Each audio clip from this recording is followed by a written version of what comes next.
Okay, well you can jump in that one over there. You can jump in that up this side over there, that blue one. You jump in this one after you reach through. Yeah, I'll show you that bit. Just put them up near those pedals up the front. Little pedals right up the front, that's it. Can you reach them all right? No, you can't lean forward because you have harness on. Can you reach them? Yep, that's fine. Okay, now. Yeah, that's lessons.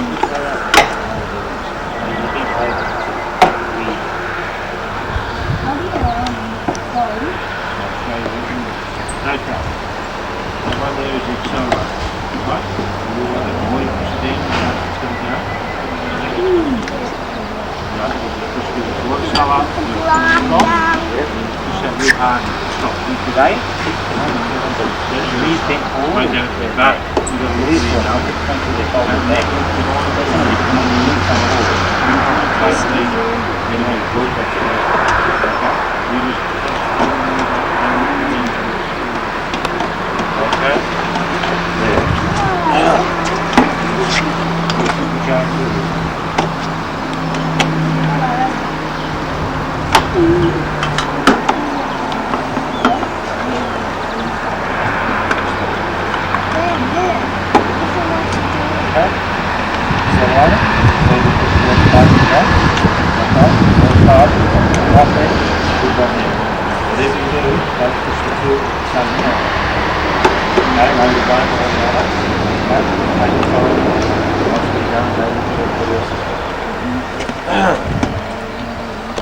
Like how you going?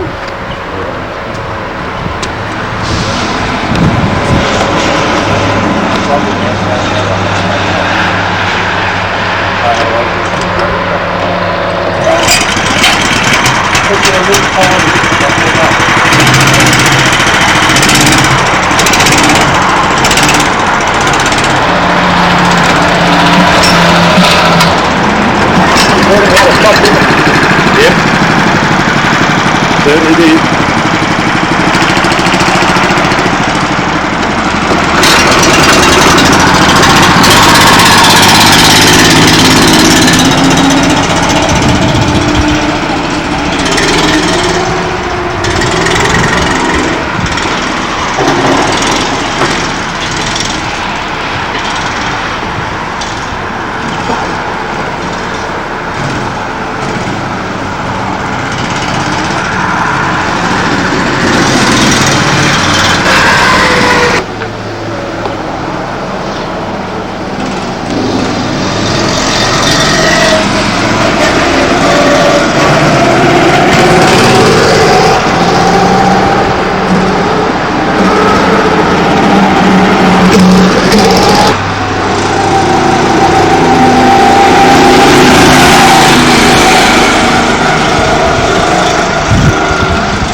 Will you come over here and tell you? Oh, hello, Scott. Just come round to here.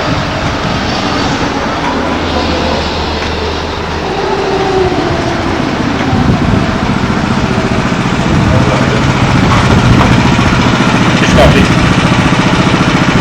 Okay, mate. You jump here. Just jump here.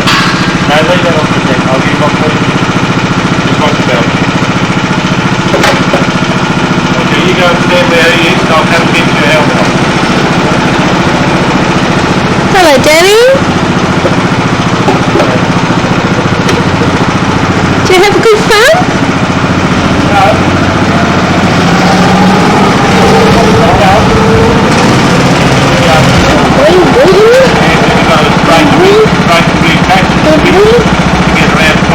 Did you like it?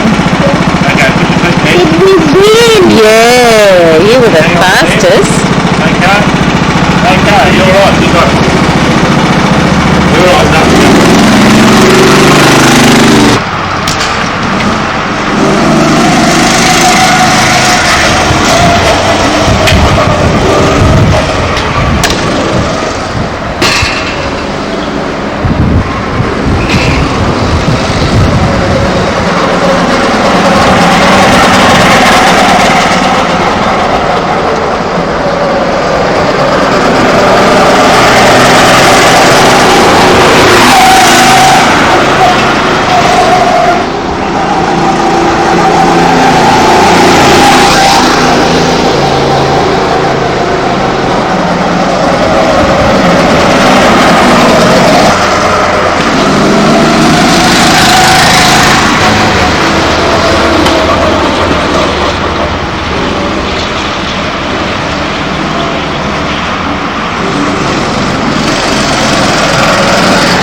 How was that, guys?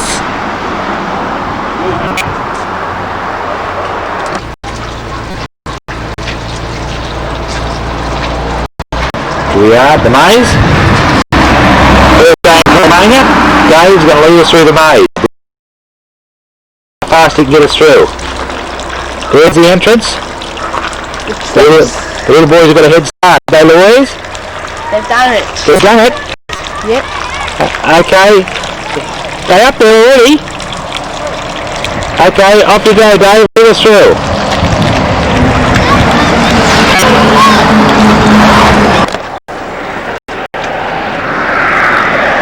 Okay, lead us through, Dave. Keep going.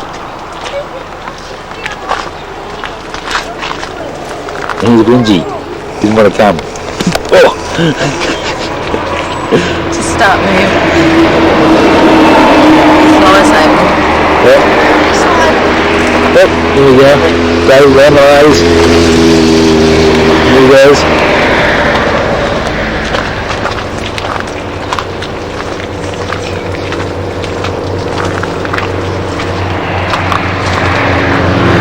Dave said he knows the quick way. I have to stop the camera. Dave's led us down 2 dead ends, but he's still said he knows the way. Takes the leg right. Is that a dead end or not, Dave? Try it. Huh? Is it a dead end or not? Up, we're off. I'll have to turn it off. We're chasing Dave. The wrong way.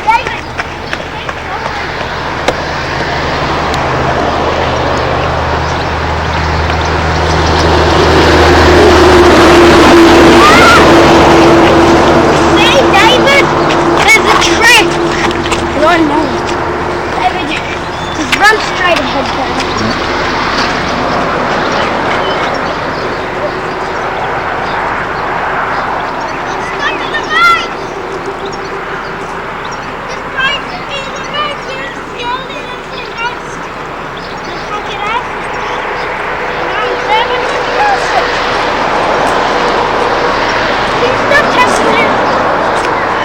I'm getting embarrassed. Dan, show us your tiger in the maze. Okay, now we all just follow me. Mum, you can run fast.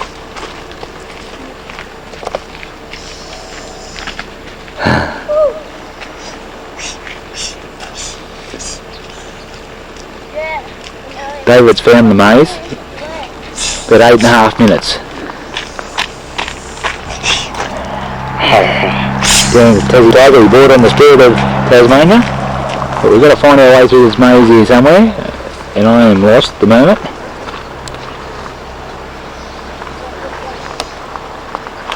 So I'll follow Daniel. He seems to know where he's going. Oh, he's gone down there. That's the way I gotta go. I'm off. Victory celebrations, those who found through the maze.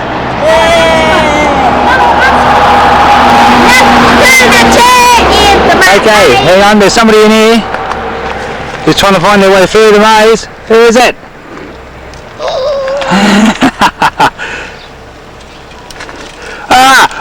I'm getting attacked by a Tassie tiger! No, it's a devil! Lunch. Who was first, second, third, and fourth? Okay. Let's come up here and have a look around. Oh, enough to that. Okay. Dad, look down beside that leg. Which leg? No, it's easy. Now, the strategy was when you start off in the maze. David, There is. that's not the way. Yeah. Oh. I'm recording. Here we go. Hey, Dad, where's the devil? I cheated. I went through there. You didn't cheat, did you? You're not cheating the maze, Dan. Okay, coffee time.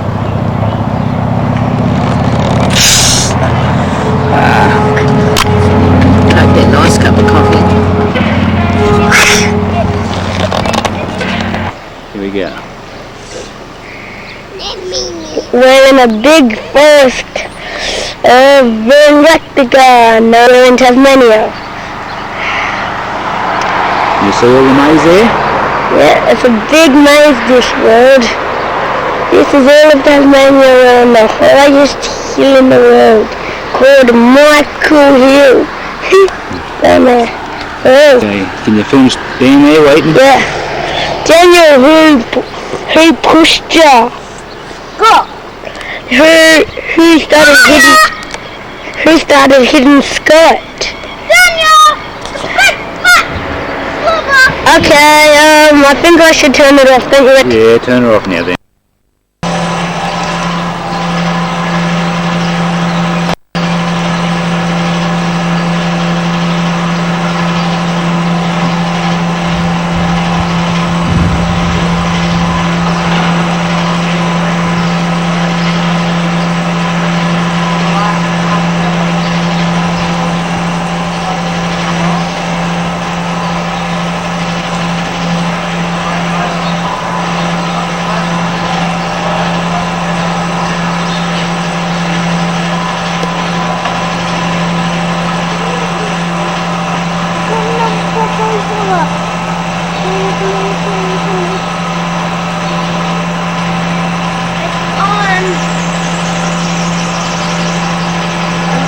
Reach out the other side.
Yeah, we're gonna go, darling.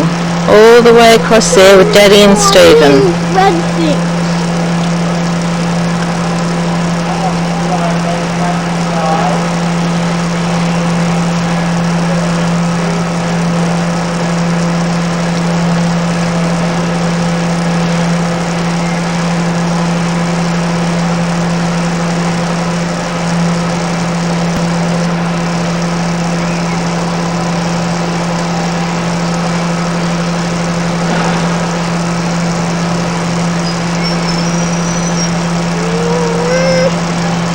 And what a view.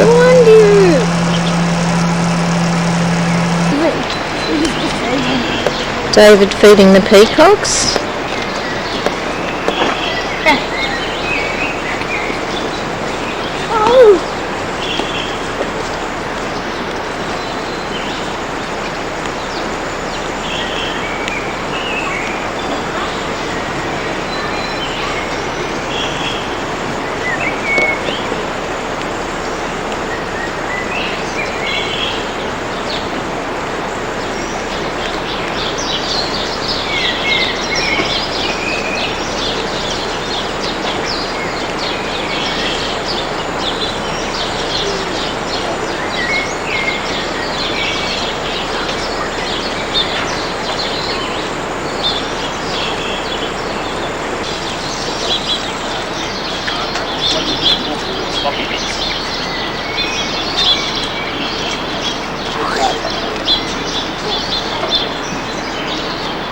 Shop you want something to eat.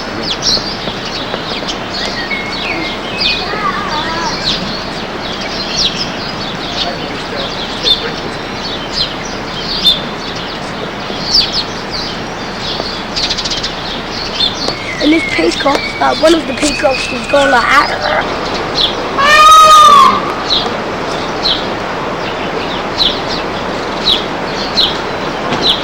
How pretty.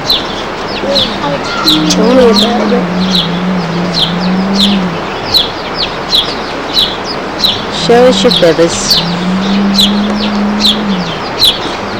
You can see he's wagging. He's wagging his bum.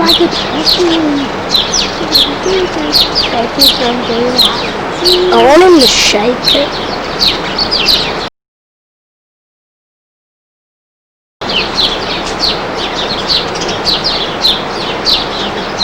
Ooh, there's his fucking bum.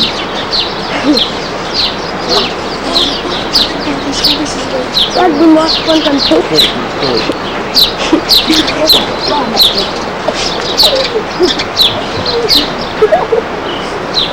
Looks like an ostrich, but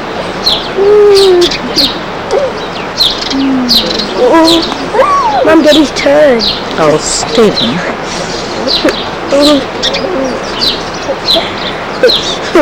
Get his mum, get his mum. Taking his bum,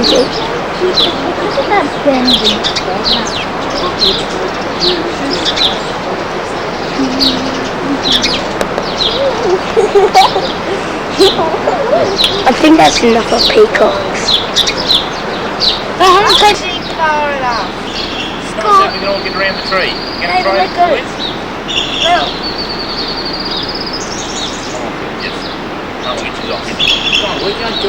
you want my hand out? And they still don't fit around the tree. God, stretch your arms out. God, move over a bit. My arm can stretch longer than that. Can you reach, Daniel? Did you make it around the tree? Nah. Are you hanging on to David?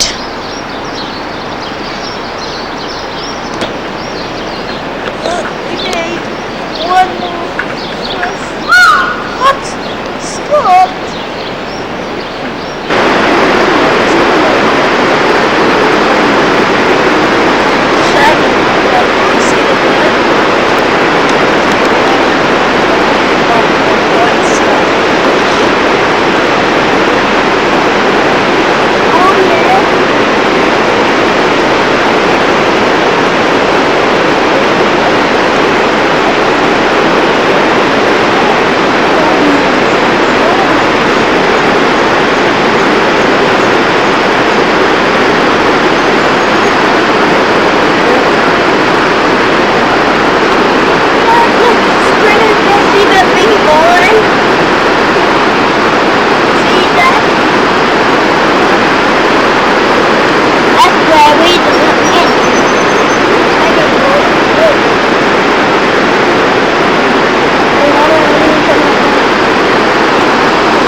See you, Dave.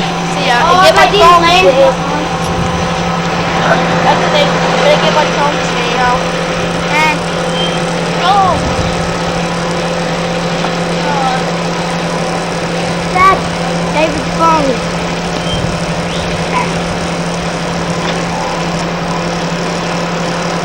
Oh, good.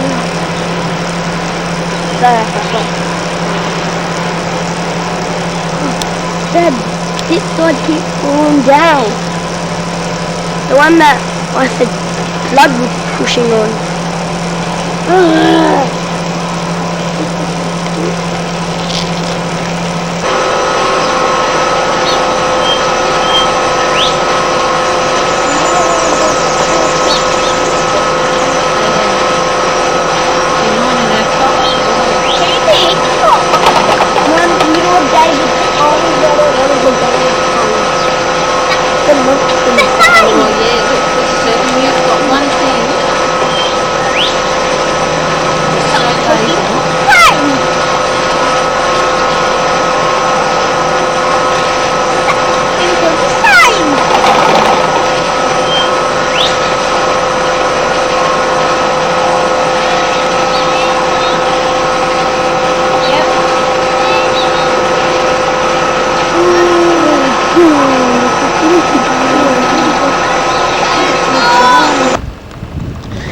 Here we are down at St Helens on the east coast of Tasmania, and Stephen's challenged Mum to a race to the top at the sand dune. Hey, God!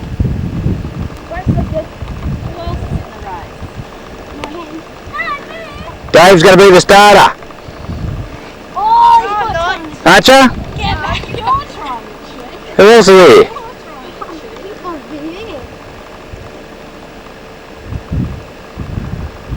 Dad, can you tape this race now? I want to show this to 4Q, my class.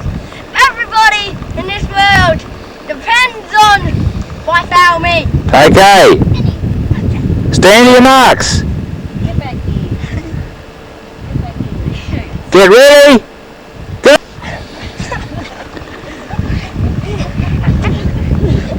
Watch out! You can see Louise, personally trained by Percy Serrati. She's got this down to a T, how to get up the hill. There, hands on the knees. I think Steve won. No, take me going down!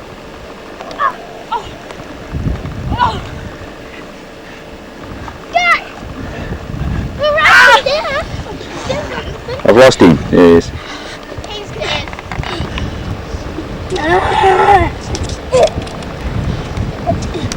David, we're in Gobi's Valley. We're from Banjo. Jump on these people, die!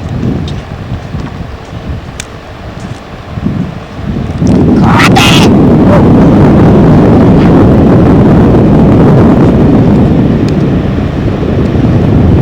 Oh, look at this! It was Scott! Scott was this. I bet you this stick will snap when I hit the dirt with it.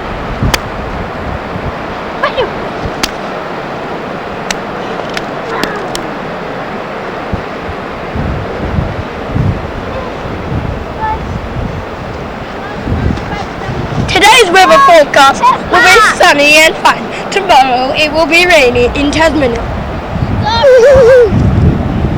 Dad, I bet you I can snap this. Ready? Okay, they're all ready for the javelin contest? Okay, here I go.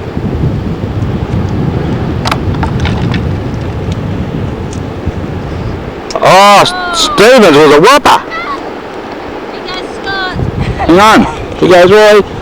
Roy's ran right through the barrier and been disqualified.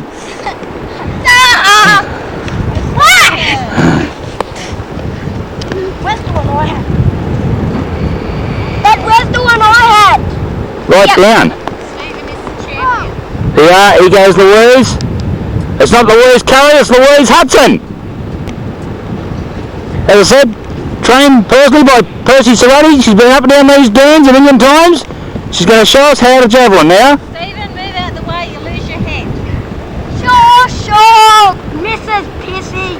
Oops, sorry. Oh, look at that style. Ah, we've got a breakage in the javelin. So I won. There it goes. On, yes. I'm so fabulous.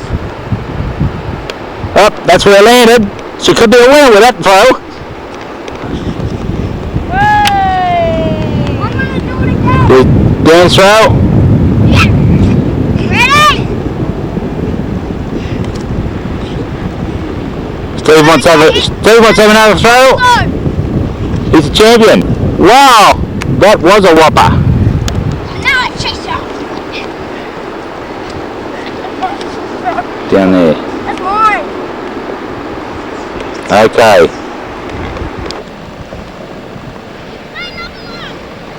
Underarm. You ready? Yep. Okay. It's the Olympic challenge. St Helens. Underarm. I've already won. Ah! Hit me. Hey, let me have a go. Me have a go. Oh, I got these moon rocks. Ooh, they feel kind of hard. Do you like them? They're beautiful. Do what you done before and hug you. I do it. I'm the trophy.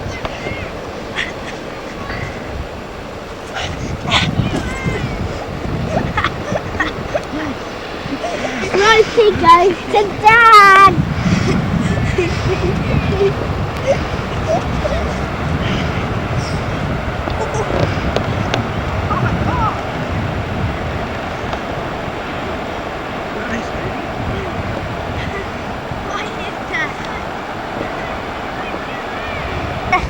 Walk down backwards. Stand in it. Ouch!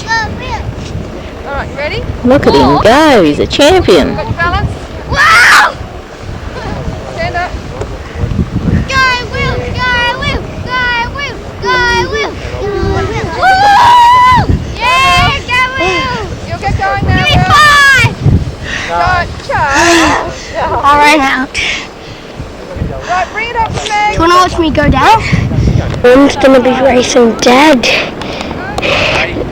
Going down for the big challenge. I know! There's Mum, she's chicken. She reckons she's gonna lose because she lost against me. Well done, man. Well, get out.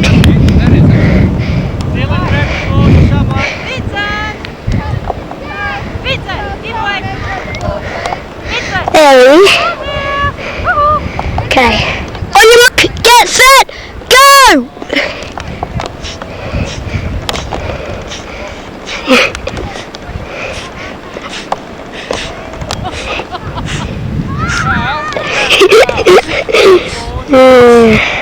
Congratulations. League champion! Turbo champion dance! Fuck off.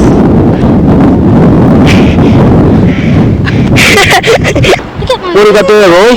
Moonrocks and he's trying to snatch them. No, I'm just seeing what Give us a look at the best moon rock. they're sand. It's sand. hard sand. Where's your best moon rock? Which one? Probably a big one. This one. I don't know. Is it sand? No! I'm just testing. Hey! It's sand! Okay, Stephen, show us your bit. What can you do?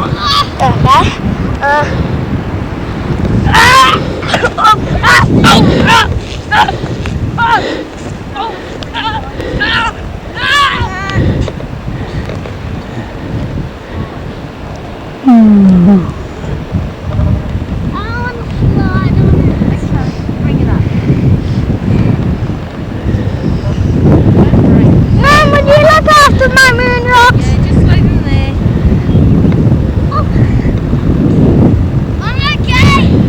Never mind. I'm fine. Just fine. Like this? Don't worry about me. Like this, Mum? You meant to be taping me.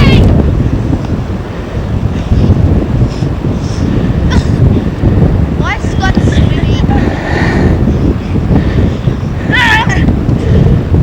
This is a real estate sign we found in the sandhills. Makeshift sand sled.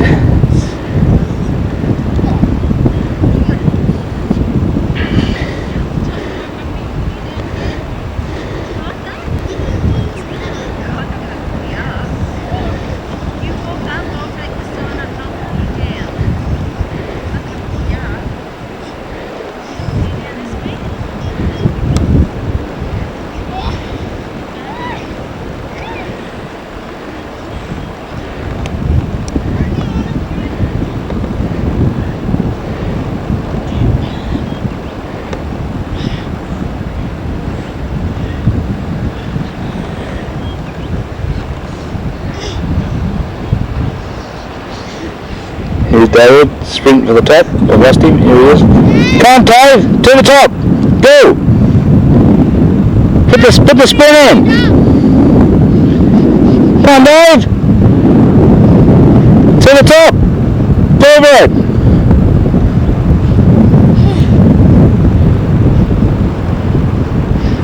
I'm beating him. The legs are getting weary. I'm beating him. I'm gonna beat him. I beat him.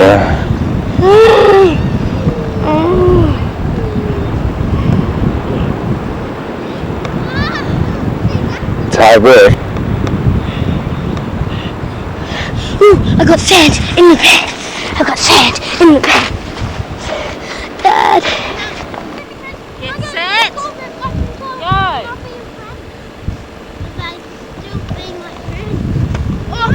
I'll keep an eye on him.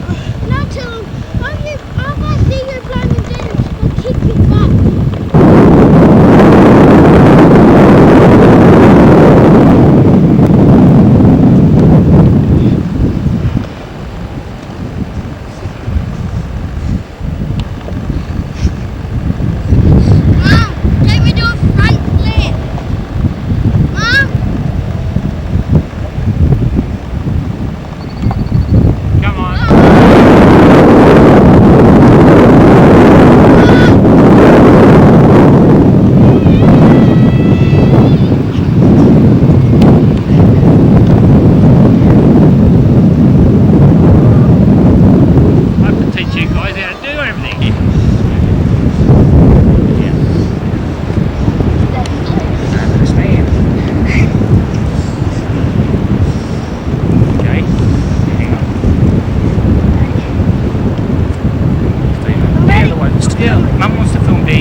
Bicheno on the east coast of Tasmania on a cloudy, drizzly sort of a day. And we're down the wharf. It's a beautiful spot. Here we are at Governor's Island. It's a granite island.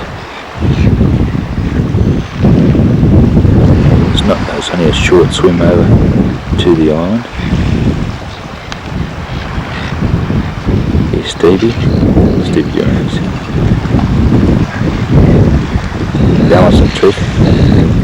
Showing us how you can walk across the bracing over to the wharf. As rusty as it is, look at that, unfazed by the threat of the fall.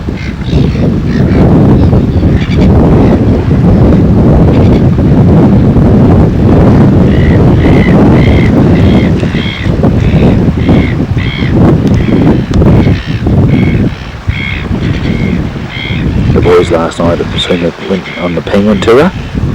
Seen all the fairy penguins landing and coming up to the rookeries. Seen chicks and eggs. A little bus trip. Anyway.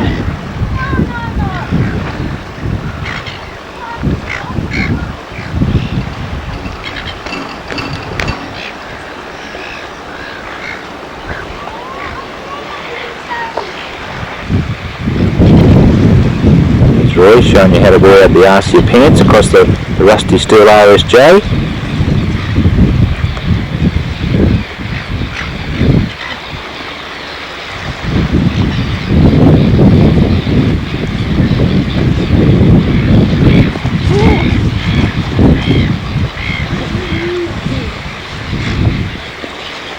I don't know where Dan is. Dan's off fossicking somewhere.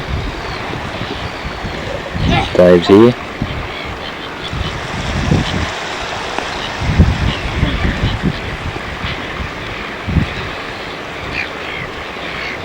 Look at this spiky starfish. Yeah, what about this? It's a perfectly round of whatever it was. I can't remember what its name is. Let it die. Yes, and we found in a starfish. The starfish is walking. Yes, now I never got to finish what I was saying before. Dad just got a starfish and it squirted and water came out the top of it. Didn't it, Mum? Yeah, and I squirted it in your face. Don't fall. Carrying us upside down stuff. Little tentacles, doesn't he? You can see them on the tape. I'm just going to put this big...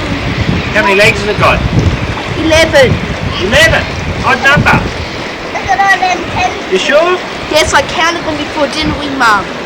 11. Fine, you can count the tentacles if you want. Yeah, go count them again if you want to see if I'm right or I not. thought it'd be like a clock. Looks like a starfish clock. It said it was missing one tentacle. If we had one more, we could use it as a starfish clock, but the little rolling thing was just rolling around like this. Oh, the ball. Does he squirt, Jenny? Well, you have to squeeze him first. What about I try? You haven't squirted since I picked him up. What about then? Maybe let one in.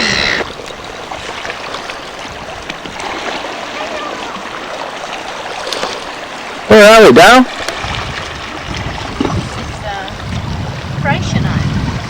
The Freixenet National Park.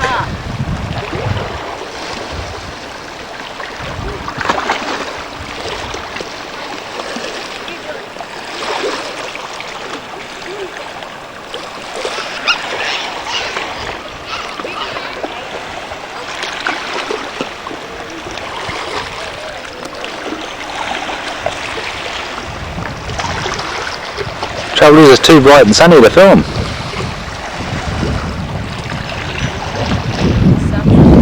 Yeah, I know.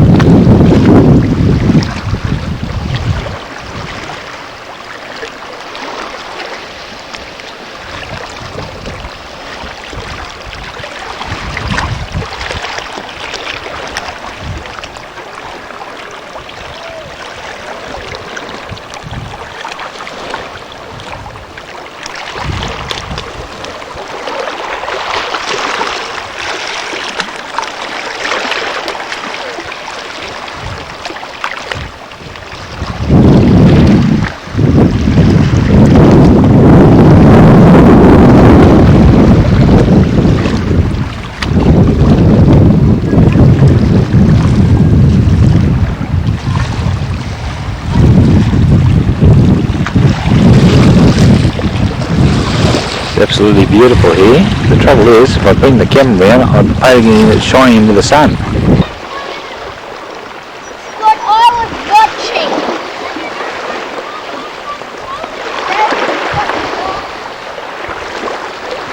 We're at a beach. A very, very stuffy beach.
We're back at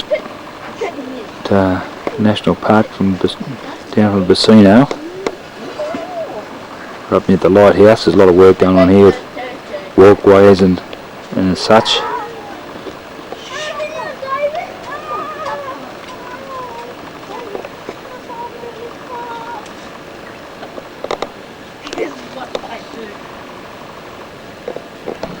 Lighthouse is working with the lights not on yet.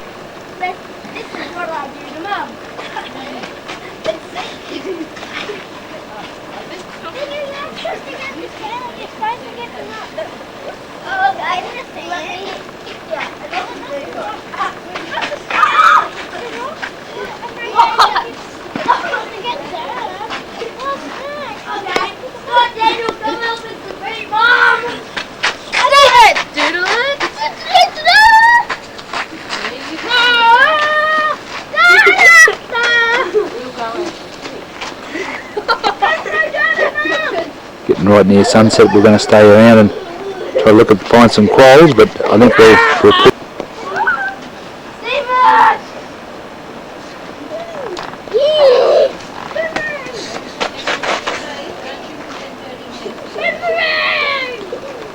Can you take on all four? Mum, can you take on all four of us?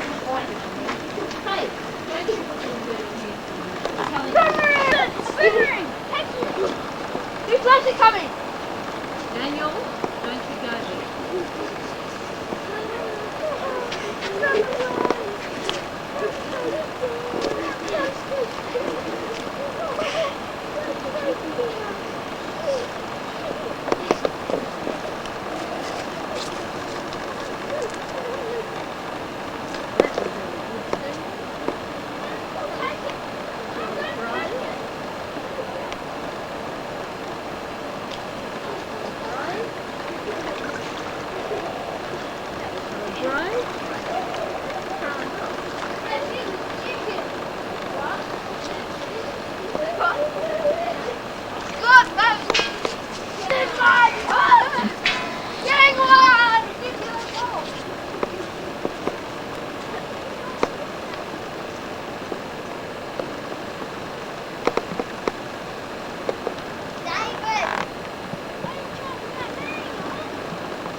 Alan Fred could have been the champion of the world.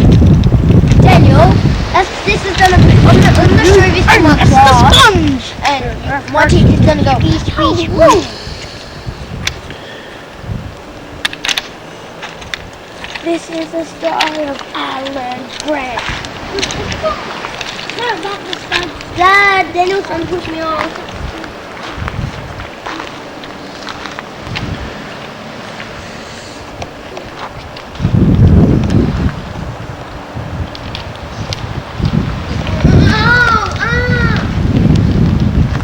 Daniel hit me.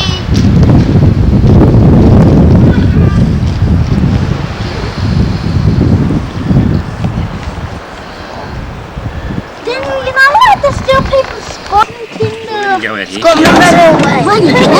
Just jump out here. So David, we skip totally David nursing. David, Daniel, get out. Easy and nice and kidna. I can have a hole. The other way. David, turn around. The back of your head. There's his little tail. Oh, he's got a tail. Oh, look at your shirty dirt. Here he comes. He's coming out. It's dirty. Can I let him go because I named him Spike? I want to let him go. I never touched Steventure before. Yes, you have that one. You have his little spikes. Well, you touched it more than me. It's like sort of moving the spikes like a weapon. See? Look at his tail.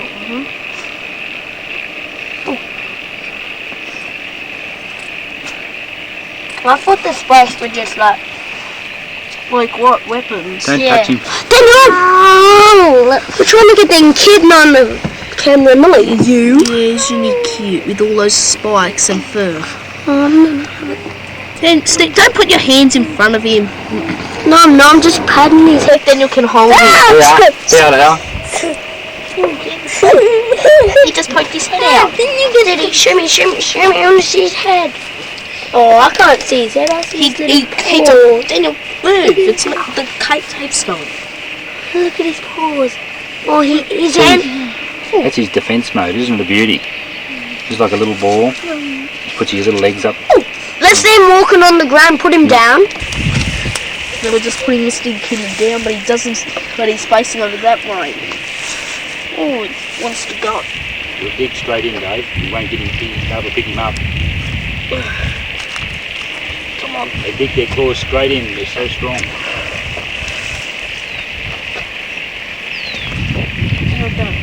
That's on. Hey, here's a man. Kill. Feed it to him. No, they eat live in. Stand around and pet him. Come on, kids. I want you all to pet him so you show. Oh, he's cute.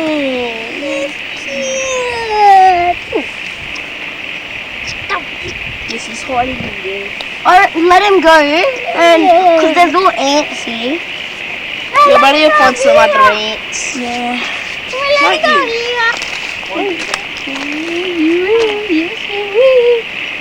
Let see all the spikes.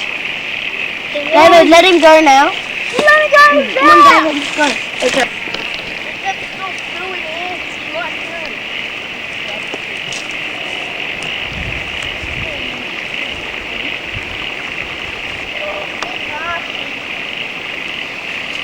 There's Albie Jr. releasing the echidna to safety.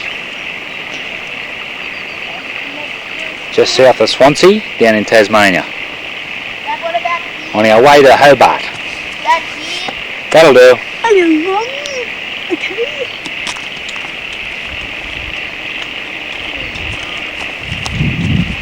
Can we just watch him leave?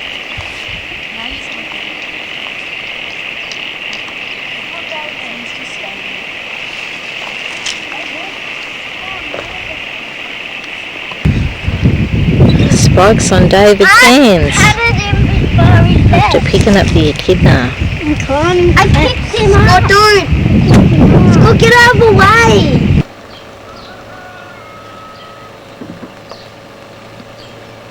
We're just about to go over to Port Arthur. Port Arthur. That's right. Yep. And here's a little bit about Abel Tasman. Abel Tasman. Oh.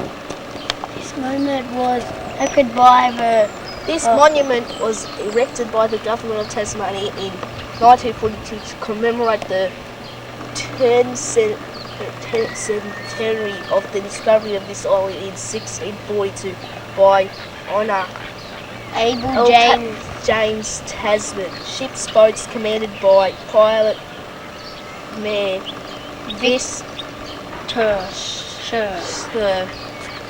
visited this bay on December the 3rd, 1642. That was 25th, I think.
There's the kids' town.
Commodore.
The sound of the bell. They're the first casting in Australia. The old bells, the church in Port Arthur. Ding, ding, ding, ding, ding, ding. Be quiet. Be quiet. Whoa. I didn't think that was real big. Now I can't see. Well, look at the stands. Lions and tigers and bears. Oh my, I have a castle this year. Oh my. Lions and tigers and bears. It's awesome. What's in the venue?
Here we are at the start of the ghost tour, Port Arthur. David's been eagerly waiting for this. Don't know whether you can see him now. Welcome to Port Arthur. My name's Karen and I'm going to be your guide tonight. So trust me. Now tonight we're going on a journey and an adventure.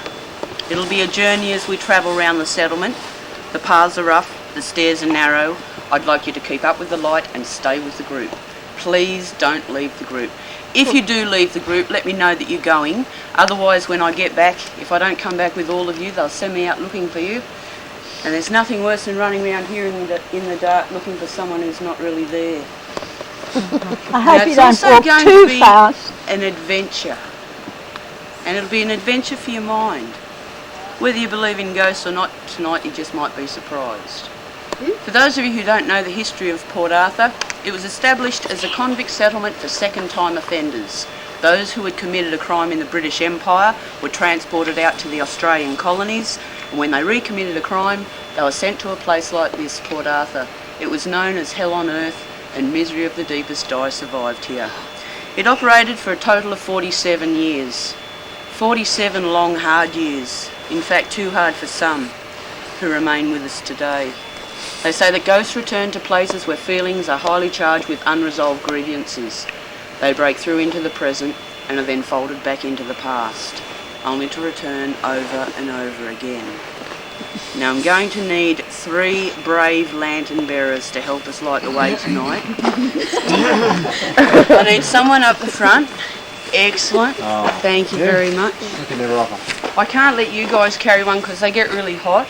and if you burn yourself or we don't want that happening. But you can volunteer your mother or your father if you like. That's up to you. Someone from the middle? Excellent. And one very brave soul to help light up the rear.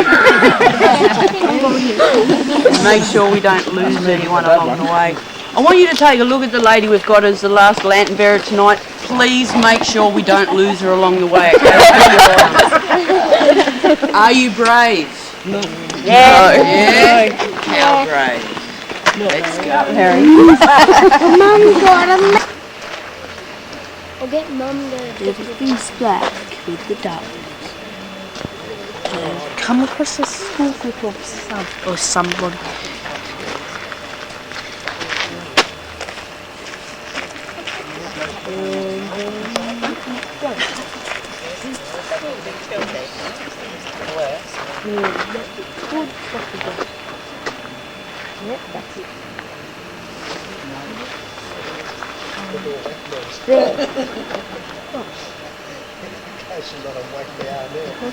This is the convict church, and we look like we're going for a tour in there now on the ghost tour. Its day, it was built in 1835.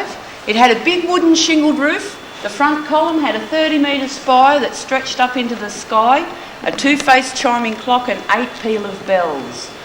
But a place of peace and love, this place was doomed from the very beginning. And we believe it's because of the bloodshed that happened during construction. Now, there were 2 young fellows sent out to this colony early in the years. A young fellow called Joseph Shuttleworth. He was 21 years old, was charged with stealing a horse. They sentenced him to a life of transportation. By the time he was 24, he was working here at Port Arthur. He was digging the foundation wall for the ditch for the wall of the church over there. Now, another fellow that arrived here was a fellow called William Riley. He was transported when he was 14 for a felony. Real short fellow, short brown hair, green eyes, pock marks on his skin from the smallpox he had as a child. Had a few tattoos on his arms. This fellow had tried to escape several times, only to feel the sting of the cat on his back when he was recaptured. And by the time he was 26, he was down here at Port Arthur. He was working in a ditch over here while Shuttleworth was inside the ditch digging the hole so they could put this wall up for the church. And on a summer's day in 1835, William Riley lifted his pickaxe in the air and plunged it into Shuttleworth's head. Not once or twice, but several times. There were about 20 convicts working around the site at the time, and they would have hanged him on the spot if the guards hadn't have intervened. Dr. Cornelius Casey was the doctor in attendance, and when he came up here, he removed the pickaxe from Shuttleworth's head, took his cap off, and found a towel wadded around his head, as if he was expecting to receive a blow. Now, these men had been told by the Reverend himself, if they dare take their own life by suicide, he would condemn them to hell, and their soul would remain in limbo like a ghost. So suicide wasn't an option, but these men weren't silly, and we believe that Shuttleworth and Riley drew straws, where one fellow would commit the crime, giving that man his freedom. The fellow who did the act would be sent to Hobart and hanged, and in the end he would get his freedom as well. So they would both meet together at the pearly gates. Now, the construction continued, and there were 2 convicts repairing the lead flashing on the roof of the church over here, when all of a sudden one suddenly fell, or maybe he was pushed to his death. He hit his head on the bricks as he fell to the ground, leaving blood stains on the wall. In 1884, a fire swept through this church here, completely guttering it. As time passed, ivy crept its way over the building. And you know, the ivy grew everywhere except where the blood stain had been. Now, some people say that it's due to leaking pipes. Legend has it that ivy will not grow where blood has been spilt. Lady Jane Franklin came to visit here in the convict days, and she described this church as being squat and ugly and demanded that they decorate it. This is when they put those spires around it. And if you count the spires, there is actually 13 spires on the church. She was horrified. Not only was 13 an unlucky number, but to put it on a place of religion just wasn't acceptable. So she demanded they built the 14th one. It was a 30-metre spire stretching up into the sky, made of wood and sprinkled with stone dust to match the rest of the church. On top they placed a weather cockerel. Legend had it that as long as that cockerel flew, Port Arthur would remain open. In 1876, a freak tornado swept through Port Arthur, uprooting trees, uproofing houses, and in the middle of the night with an almighty crack, a steeple came down off the belfry. The weathercock ruled and embedded itself into a wattle tree, and the very next year Port Arthur closed. Last winter a group entered this church, and it was a really rainy, cold night, so they went into the belfry here to shelter from the storm. The guide said she was telling the group the story, and she'd finished telling them, so she headed off down the stairs out the front there and continued along the street. Two men at the back of the group heard footsteps coming from up in the belfry, so they decided to go up and have a look. When they got up to the top of the staircase, they held up their lanterns and found nothing. As they started to make their way back down the stairs, the footsteps began to follow. They stopped, turned around, lifted their lantern and saw nothing. They continued to make their way back down to the bottom of the stairs, and the footsteps continued to follow. They came all the way down the stairs and stopped directly in front of them.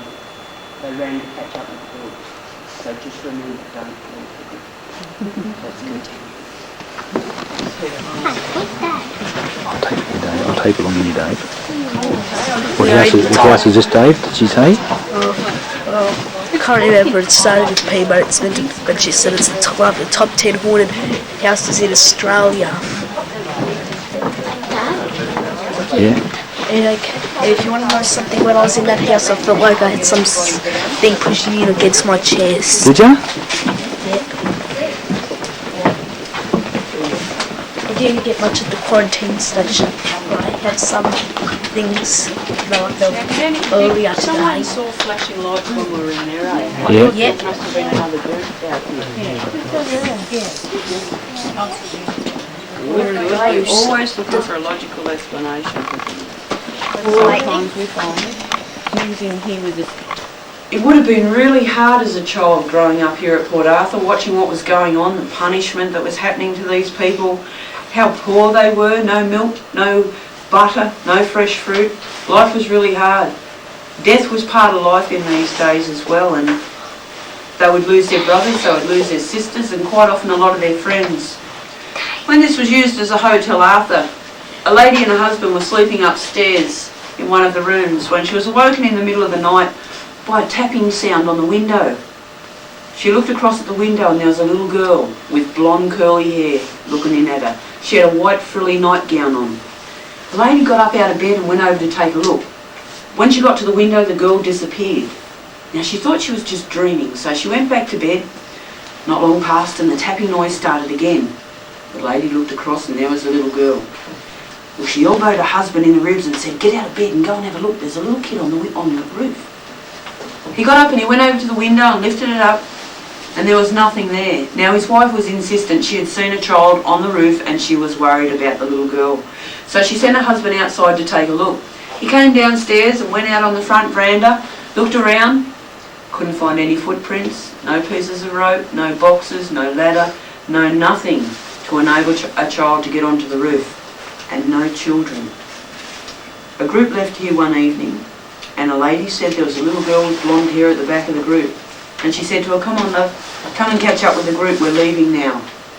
The little girl said, "Oh no, I think I'd better go home," and disappeared in front of her. Now there's also been the ghost of a lady around here. They say her name's the Lady in Blue. She quite often is seen walking up and down the streets and wandering through the gardens. She used to be married to the accountant in the convict days, and he lived right next door to the parsonage. Because the accountant wasn't ranked high in the hierarchy, she wasn't allowed to have a walled-in garden. So she'd have to go next door and walk through the Reverend's garden, or come into the doctor's here and wander around. We weren't sure who this woman was, and people were seeing her all the time, year after year. And suddenly the pieces started to come together. An English couple arrived with a heap of letters, and they were tracing their ancestors. The letters were written by a woman who was married to the accountant during the convict days. It described a life, a loneliness and a sadness, and how she hated being here at Port Arthur. One of the letters announced her first pregnancy. Now unfortunately, by the time the letter had arrived in England, the woman had died, and the baby was born still dead. They took that lady out to the Isle of the Dead and buried her out there, but the Reverend refused to take the baby. Because it wasn't baptised, he wouldn't bury it on the island, so he buried it under the hearthstone in the middle of the house. They say the lady in blue's not one to be feared, she's more one to be pitied. Now, like I said before, I don't think it was the Reverend you had to watch your back with. The surgeons are the ones you had to worry about. That's the outside. A man leaning against the wall. As she got closer, she took a look at him, didn't recognise him, so she kept driving past. She headed up onto the main road, and she got as far as the Fox and Hounds, actually, and she heard a noise in the back seat. When she looked in the rear vision mirror, there he was, looking back at her. She drove a car off the road and smashed it. Now, the emergency people turned up, the ambulance, the police. They said to her, "Are you okay?" She said, "I'm fine." Find the man who was in the back seat. They searched the paddocks, and they didn't find anyone. So before you get in your car tonight, you check that back seat and make sure no one's going home with you. And sleep well. Boys are showing their bravery certificates for going on the ghost tour. Joe's just taken David's out of his hand.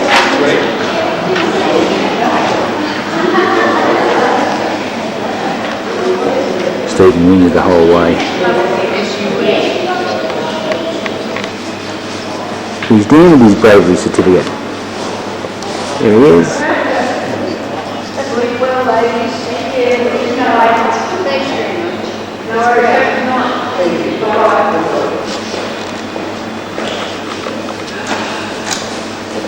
Who's that fella standing behind you?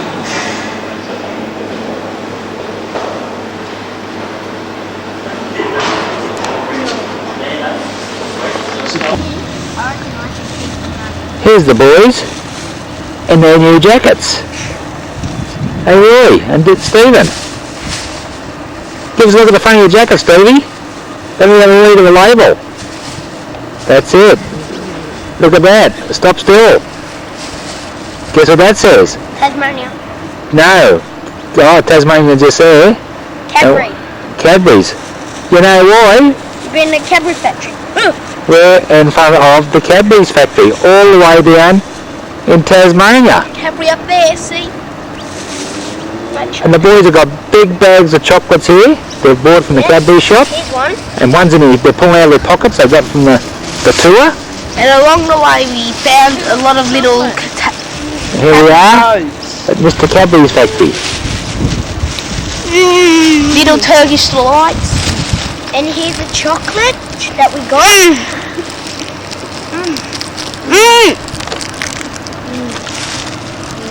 And who's this little chocky eater? That's Daniel. Roy in his Cadbury's jacket.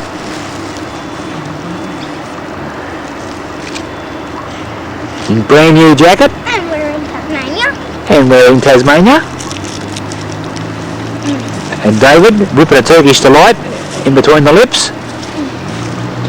Hey, Mum's over here getting into something. What are you eating? Cherry ripe. Cherry ripe. My favourite.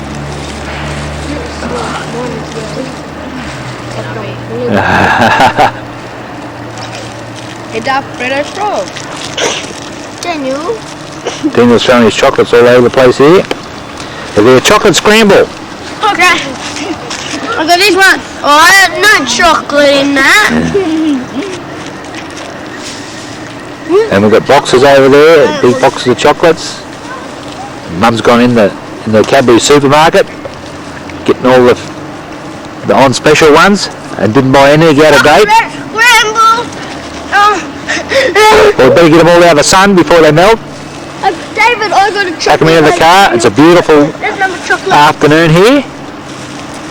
What's the name of this place here called? Cadbury factory. Where are we? Yowie. Claremont. Claremont, yeah, in Claremont in Tasmania. Not far from Hobart. Yowie. Then I got chocolate. Here's the boys all running around in the snow. I don't know if you could see it here. No. Snowing. No, I love it so. It's only I want to get more snow. I am too. Covered in it. So you'll slope in the Here we are. If anyone asks us if it's warm in Tasmania, well, it's pouring down snow. Glad you can see that. But It's wetting the lens.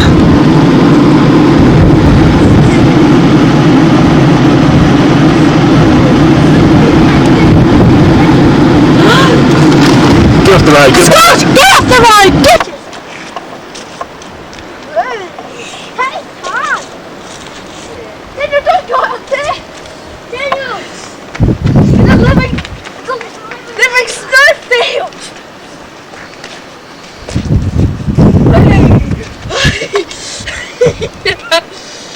What do I look like now? Look like you're getting covered in snow. I need to look in the mirror!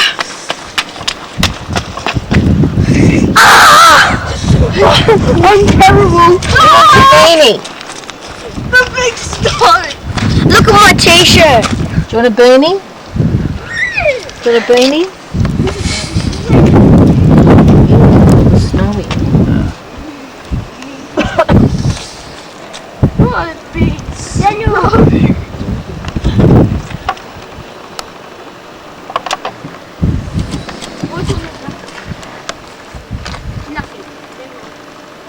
You gonna get out in the snow, darling? No, Aren't you my little snow bunny? no. I don't like the cold.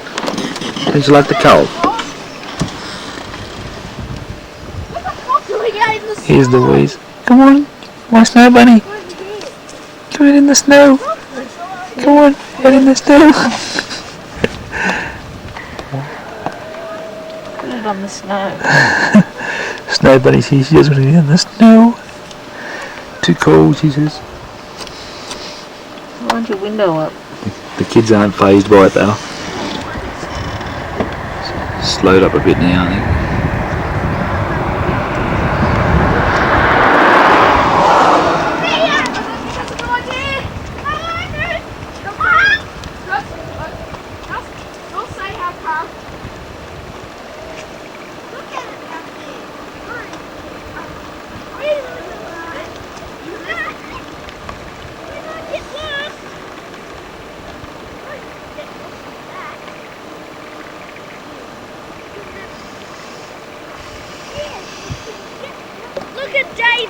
We're right up in the middle of Tasmania on our way to Queenstown and then over to Strawn. We're travelling from the east coast right across to the west coast today in one hit, and we're up in the mountains and it's snowing.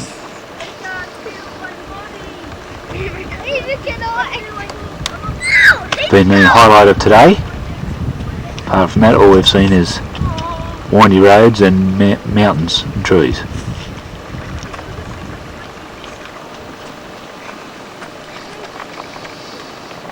You Paul, where's your socks and shoes? Didn't you have socks and shoes on this morning? There's snow everywhere and over the other side, a whole snowfield.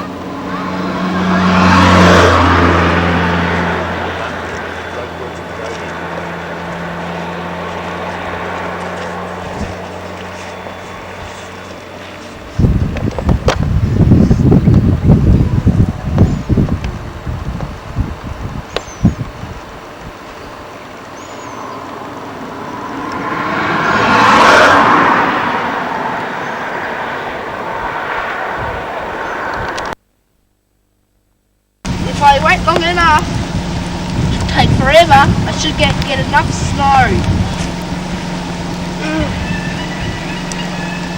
What's that? Yeah, what's that? You got any snow yet, Roy? No.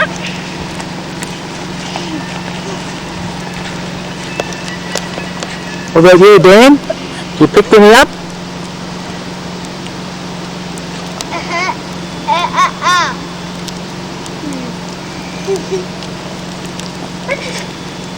That Rossi's gonna freeze. No, I'm gonna freeze more like it. I'm gonna get the ball. How did Tony survive? My fingers, I can't feel anything. We've been up in the snow before. He was dressed for the snow. You guys are dressed for the walk around without the snow.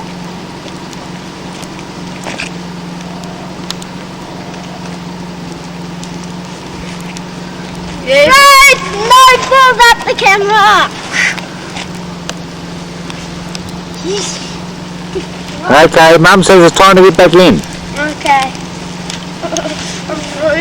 Mum won't get out of the car. Snowman. We're gonna become We're up a bush track here. one snowman.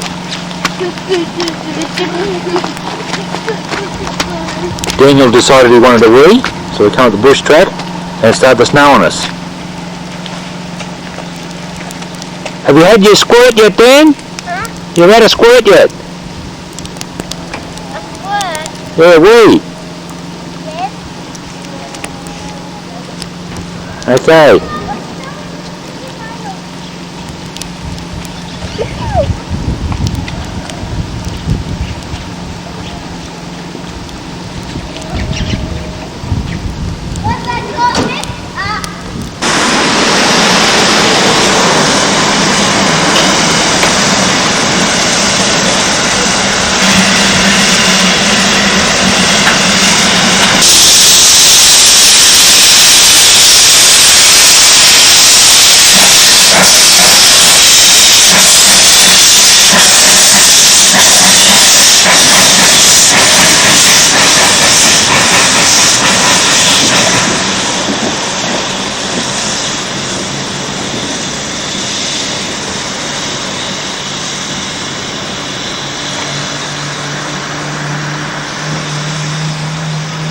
That was the steam train at Queenstown.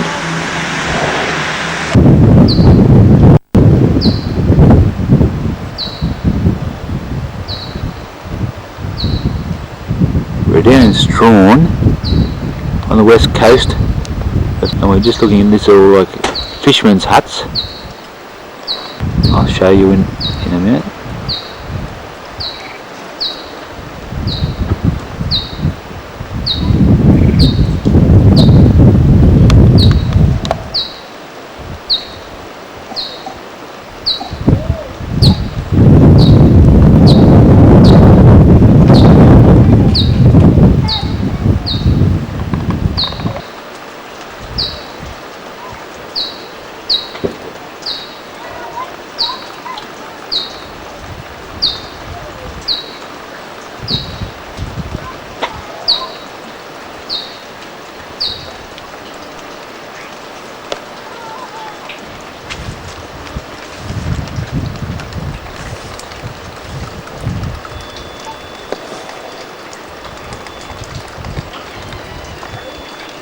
Got a cascade window, historical value.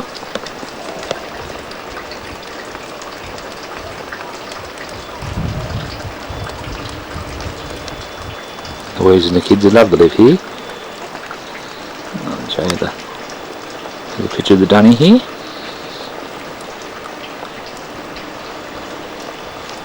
It's the dunny. And all the neighbouring cottages.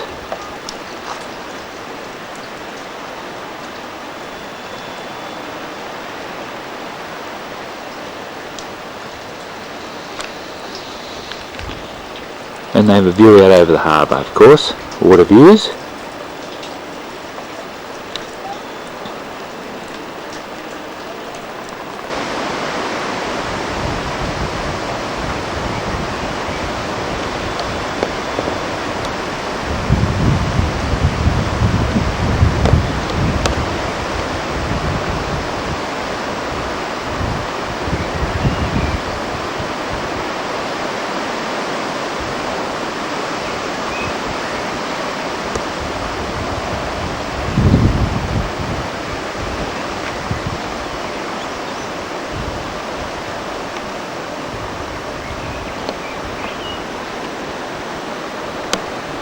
These places are all whacked together with corrugated iron.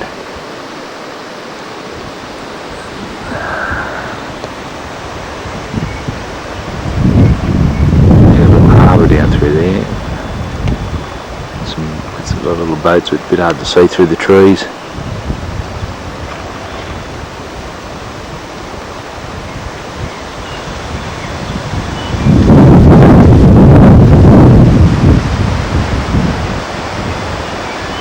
One guy has a place on the hill.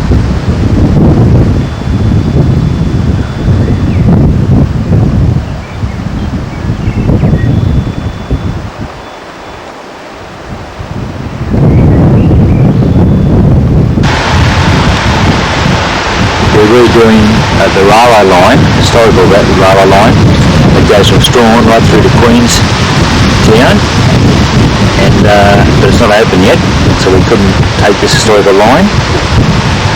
It runs right beside the water here, as you can see. I'm inside the car.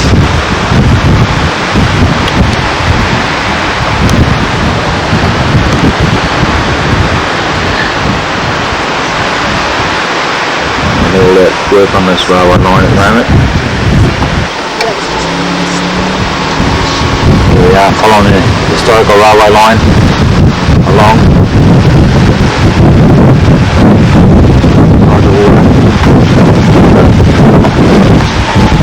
Over the bumps.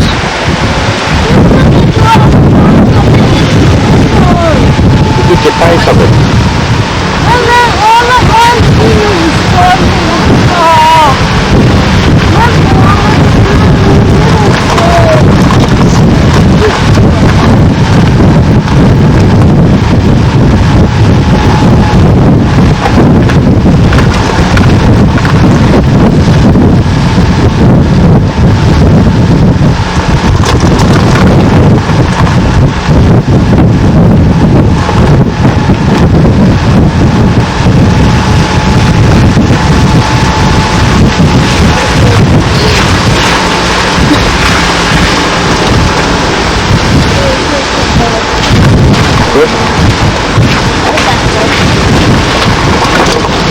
It's a bit bumpy because this is a construction zone for the new railway line,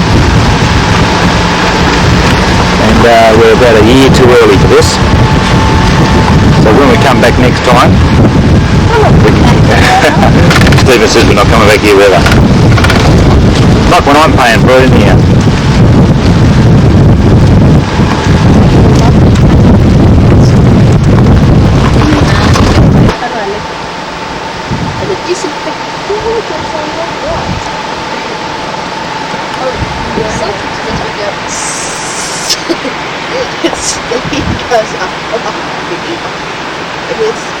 Steve was first of all, like he's got a very repeated place.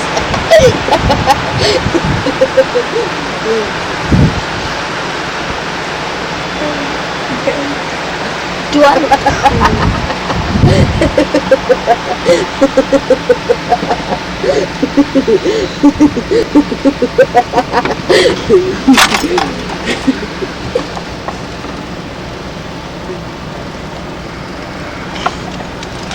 No close-up. No close-ups of my wife. Close-ups of me. There's all the giggling kids in the back. Build the secret room. Remember the secret room, Dad? Yes, he does. I can make that. So He says he's too busy to make it at the moment. Hey! No, I'm a girl.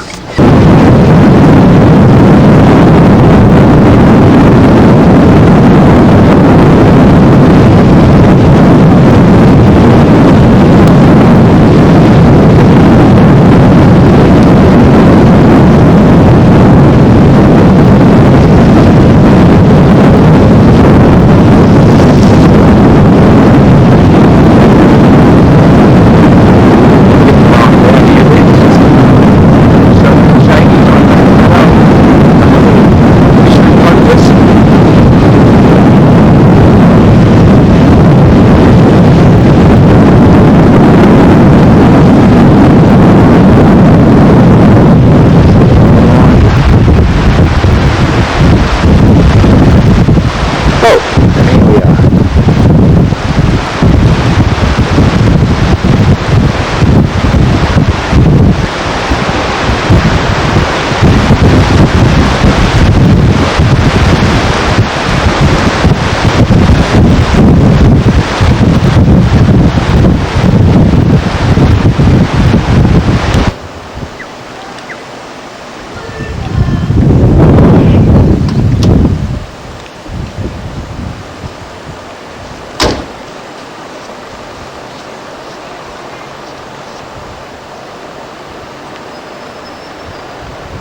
where the helicopter lands.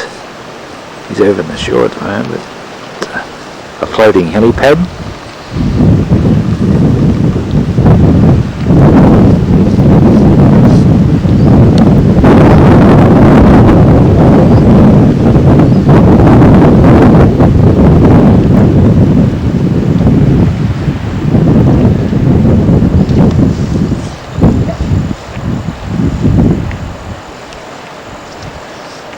All the seaside shops strawn.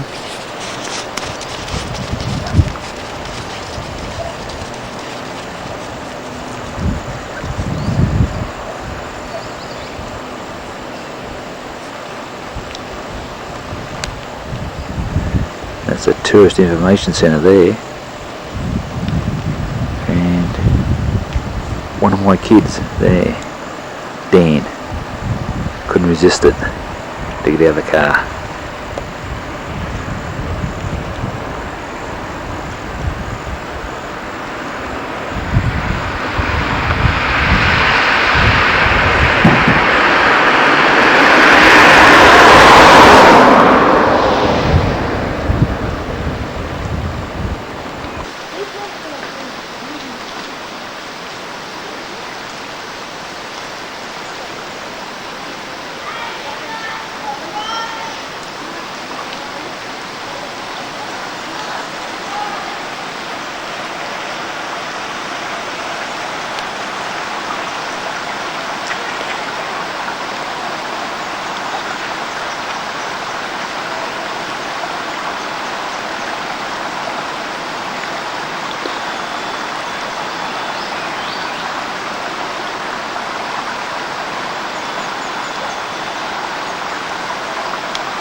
Careful on them slippery rocks.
Stevie and I on a race back from the waterfall. It's 1.25 kilometres as Stevie disappears ahead.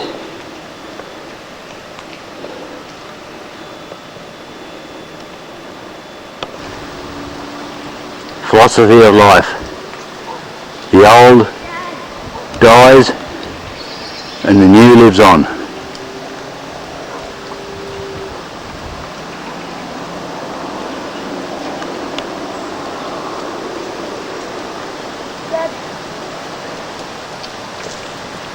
I beat ya.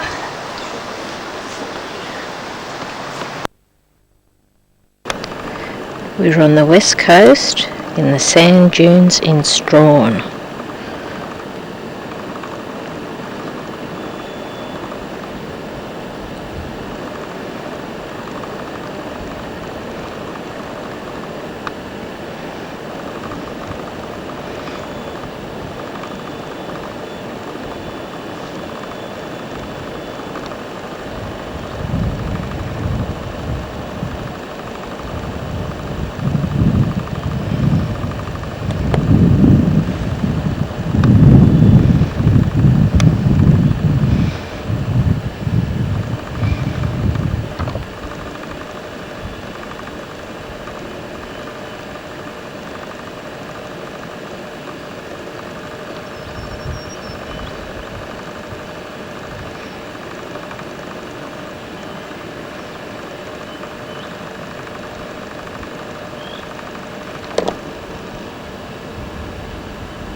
One thing's for sure, you don't lose the kids in the sand dunes, you just follow the footprints. all the way up the sand dunes.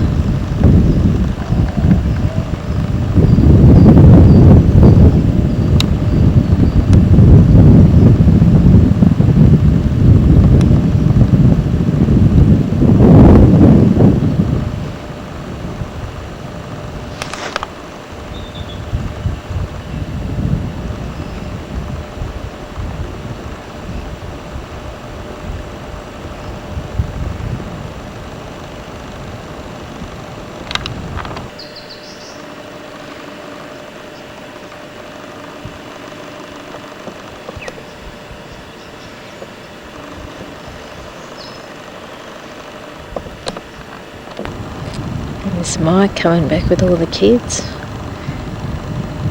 He wanted to hire a sand dune, a sand buggy, and ride over the sand dunes, but he had to settle for a jog in the sand.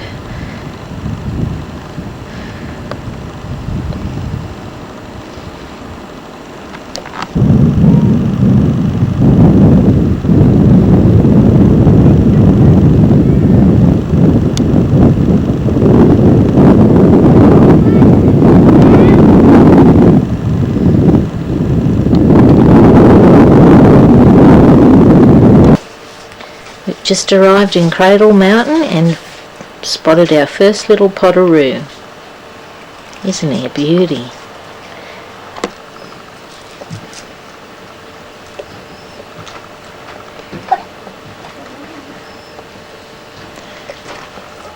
He's come in hunting around for a bit of food, and we're doing the wrong thing and feeding him a Weet-Bix.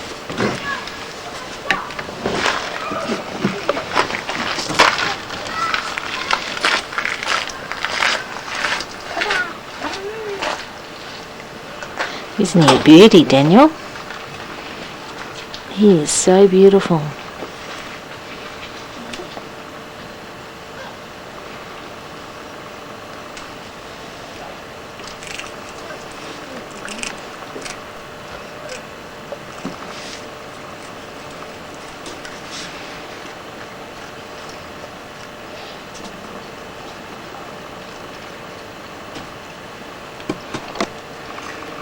Daniel's hand feeding him. He's not the least bit frightened.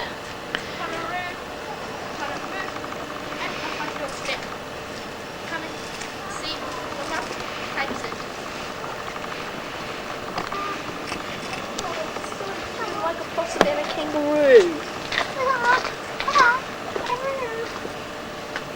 I was hand feeding him. He looks so cute. Is there something wrong with his tail?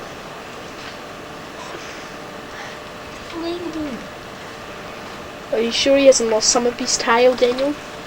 No. Have you got any more, Danny? Yeah. It looks like he's lost some of his tail, like the end of it has been just chopped off. Not sure.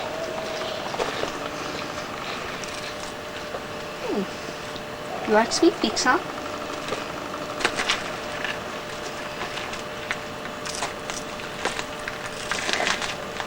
Cute, ain't he? She's beautiful.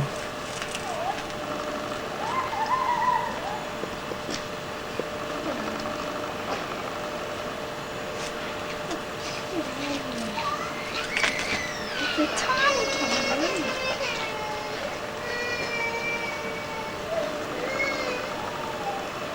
So cute, kangaroo.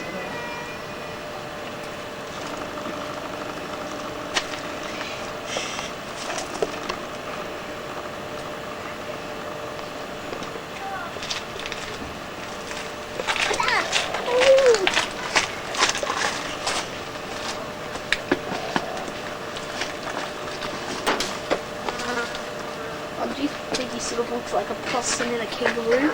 Yeah. He sure is cute. Sure, cute alrighty. Cute kangaroo. Would you like to...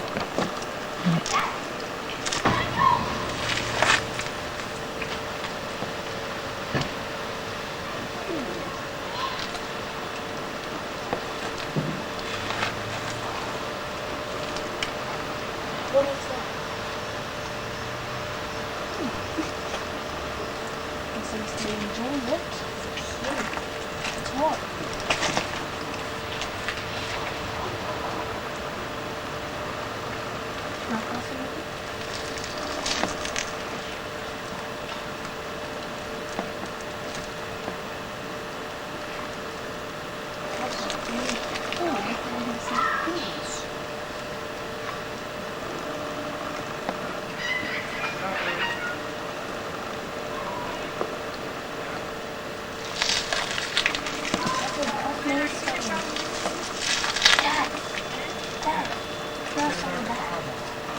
So I can feed him? Let's do something. I'll do like that. Let him walk back.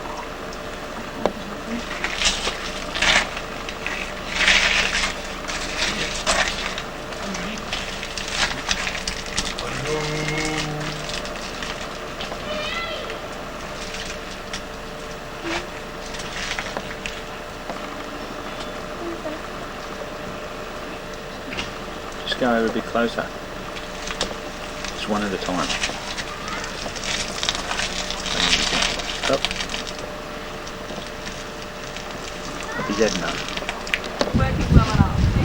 Daniel, look at the car!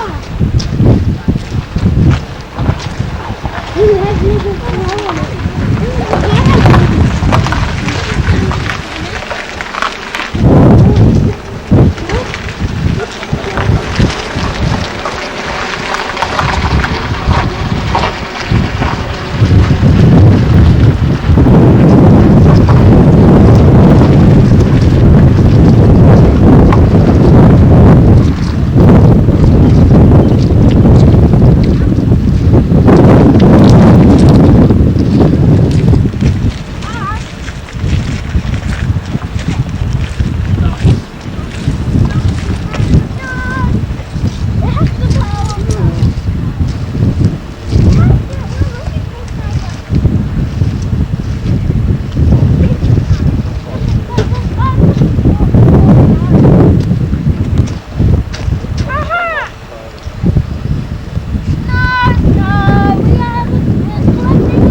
Louise, she's going to run back from here, back from the lake, all the way back to our chalet,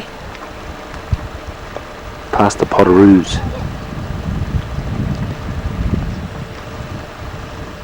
Just going for a stretch.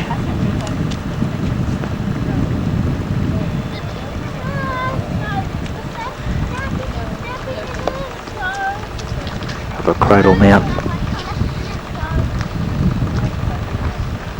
The boys are playing in the snow here somewhere.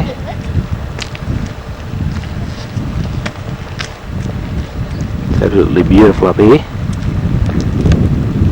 A little bit cool, but nevertheless well worth it.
Open.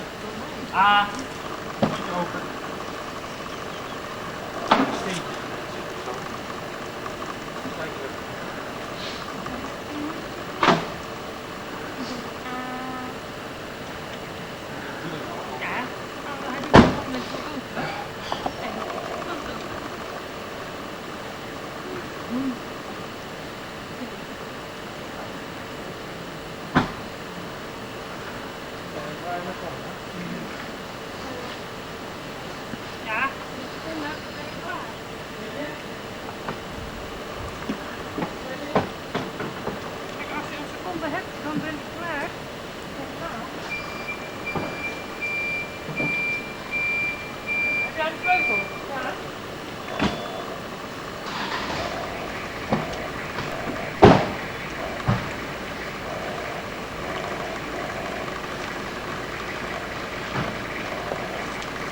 Zijn we zover? Zit alles vast? Is up at Cradle Mountain in our chalet or our cabin, our little log cabin. We've been good to stay up here for a couple of nights. It wasn't to be. Off to Stanley in about 15 minutes.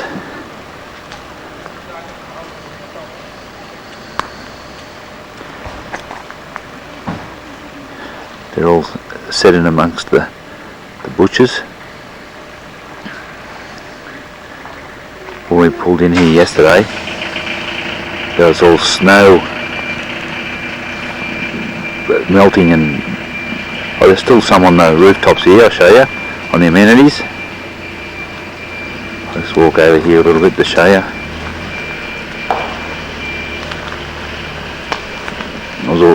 Kids were really excited when we pulled up. See all the snow on the rooftops. You can still see what snow's left here. What's fell off the rooftops of the amenities block.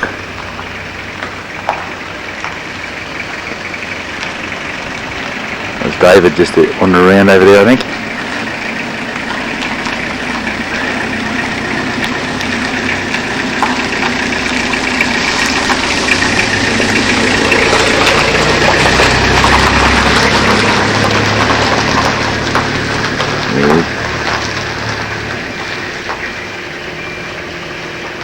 That's not the sign.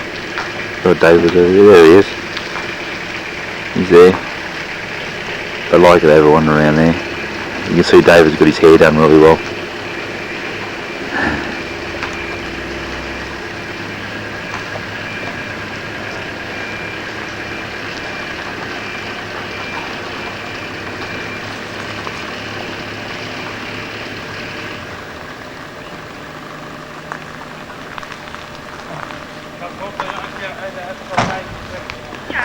We need some foreigners over here yabbering away.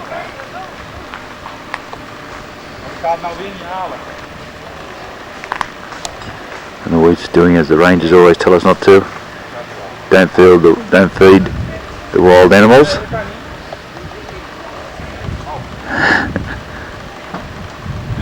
Okay, I better stop filming and finish packing the car. We're off.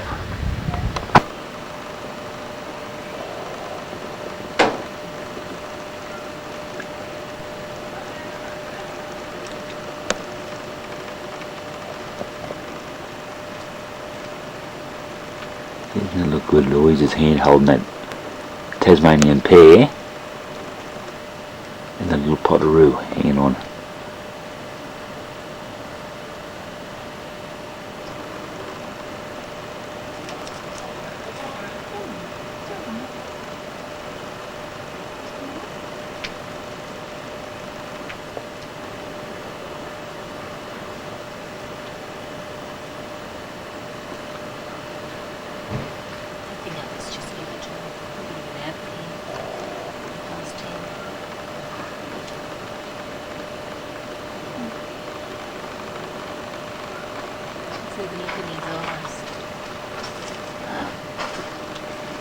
Okay. It's all muddy down here. is cold, I tell you. Lucky I didn't have to go right in. Daddy had to strip down to his undies to rescue the football. All your clothes. And Bernie. Rabbit, Dad, we'll play water football. What about water? Like a brass nuts. I can't believe I'm showing this to my class. Dad hit Steve on the block with it. Not his block, not that. Colder. Even when you chucked it in, you deserve to be here. You should be going in. I chucked it, but to you. But Oh you yeah, missed sure. You chucked it in. Bit chilly? Pass it. I'm showing this to my class, Dad. A little bit Piccadilly.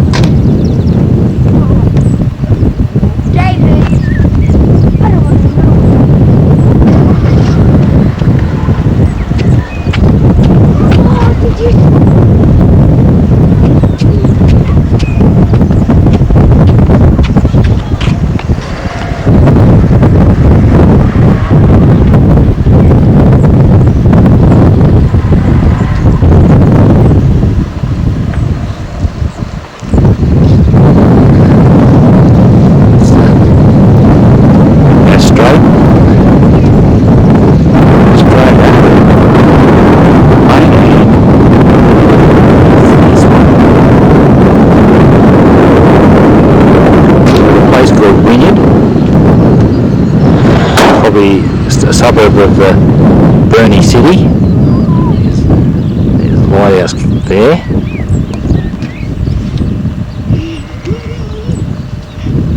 I'm wobbling around because it's a little bit breezy out here or on the point, on the observation point. As I said, straight out of there, we'll take you back to the mainland of Australia.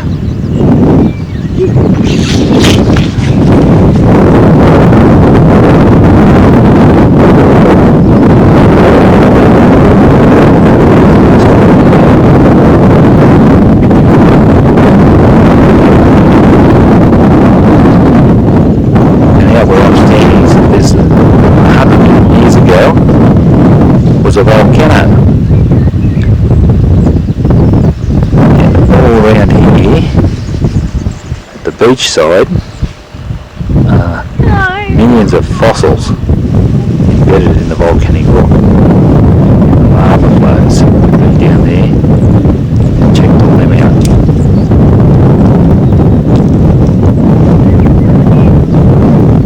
It's way out, way up to Cradle Mountain. I'm not quite sure. Oh, here, I can still see a bit of the snow. Hang on. Up there. I don't know if you can make the snow out in this video. Still out there in the distance. That's where we've been.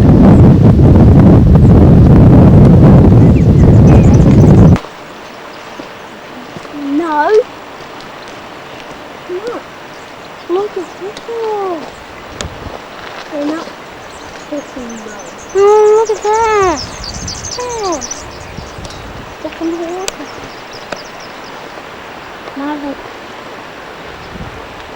Not seagulls. I'm not talking about them seagulls and them fishes. Look, even the blue there. The woolly wagtail. Dad, woolly wagtail. There. Dad, look, woolly wagtail. There's also a woolly wagtail. He's on that grass. We'll get Papa. Hello, woolly wagtail. Hello, woolly wagtail. Dad, woolly wagtail is down there, see? Woolly wagtail. Imagine jumping off here. Ah, splat! Can you fish on? Then you can see people's broken up bones. Daniel, were you listening to me? Imagine if you fell down and you could see all the broken bones and guts and stuff, or splash start, and then you spew on it. And then someone comes along, so then fish. As I say, we can still see the snow-capped mountains, And then surrounded in cloud. that's the comes along. Interesting. What's this?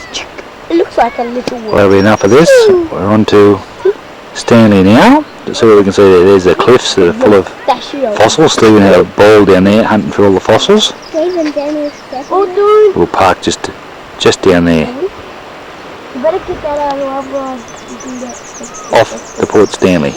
nothing going on.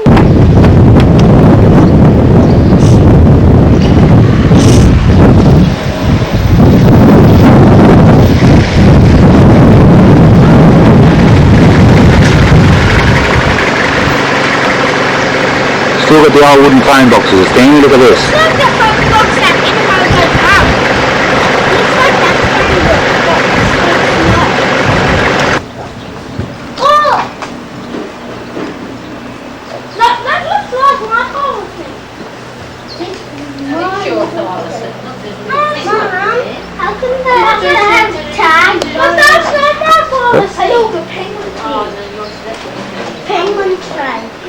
That the chairlift's still running.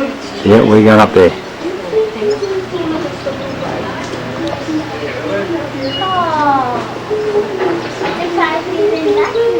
Dad, save some film for the shark. Are we standing right now? Jumping away.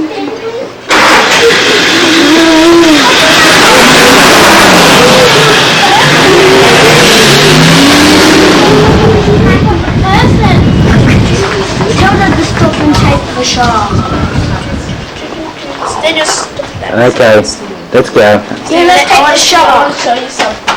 What? You're doing me too. Okay, let's go. David!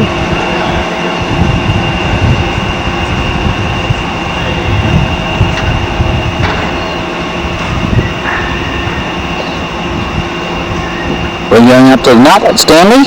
I'm not already nearly up. We're heading up there, and the kids have all chose to go up in the chairlift. I'm just looking around here. Where is this place? We're going up to the top up here. Oh, there's Mum and Dean's all the way up there. You can see them. And Scott, see with the Oh yeah, and Roy's up there too. He's got his Cadbury jacket on. G'day, Roy! Daniel! Wave to the video camera! Oh, he waves his Tassie devil. Steve and I on the getter. There's our shadow. You can hardly see it. There's no sun up here. It's big enough here. Roy's ran up here last night, ran to the top, See, Dad, look at it there. and then ran around the top. The whole perimeter. Yeah, okay. I'm going to get a bit of view here. Bit of view. Steve wants me to get some view. Go watch me film because we don't want to run out before we go home. We want to take the shark. And it's a view of Stanley.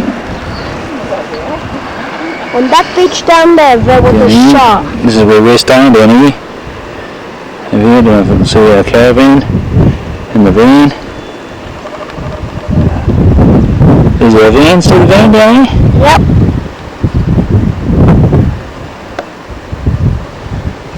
Great place. I could live here. Louise said she couldn't. How come? There's a big, huge block of land right in town next to the shop, which I could nearly.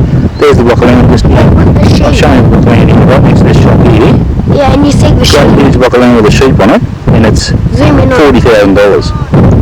That's the shop, the country store, right next to it. And that's a huge big block of land between that house there. 40 grand. Cost me that. Here we go. Is the lady going to help Stevie line up? David's just behind us.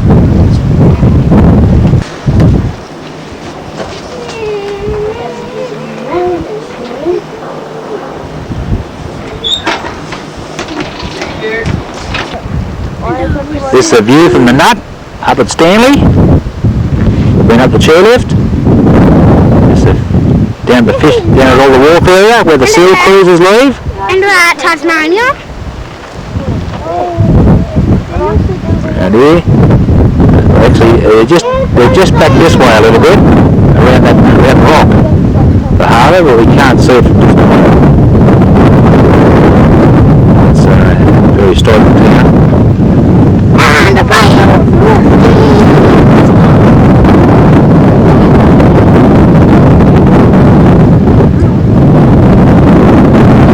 You can see the caravan down there again. I'll zoom in down there. And the boys want to see if I can see the little shark. I'll zoom in down there. Can I see? We can see it's only a little piece as a white dot. Yeah, I've zoomed in right down there. That's where it is. Hopefully Can you see it, Dad? I'm just. Well, that's black Yeah, and white. I can see it. You'll see it on the camera. The TV, the shark. The shark down there. Can you see it like real good? Well, that's black and white. So you can see it. The boys told me today I found a shark. to wash the car. Oh, there it is. You can see it because it's so shiny and clean. Look at that.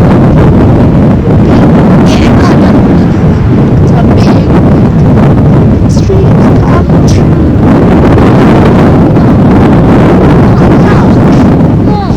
Big red. Big red too. Don't, Daniel!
Some of the houses on what they call the terrace.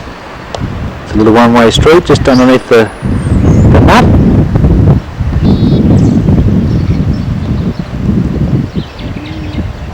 One of Australia's early Prime Ministers. Down here at Stanley. His little cottage.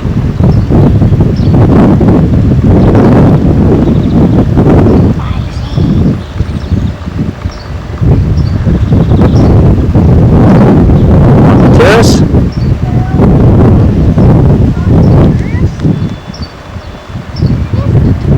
David's down there reading the plaque. I'll see if I can zoom in and see if we can get a little bit of it.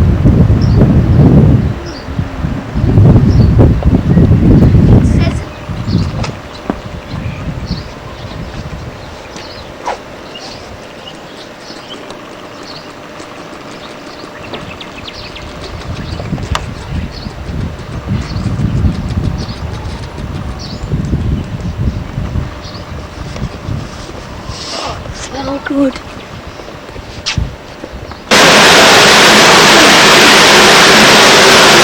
What's wrong with this one's head? Look. Oh, and the same one with this. I'm that one as well. What's with that? Oh, What's with their heads? That's where they break their spike off. How come all of them have it? So leather jackets have spikes. Big spike on their head. Yeah, and these ones don't have it.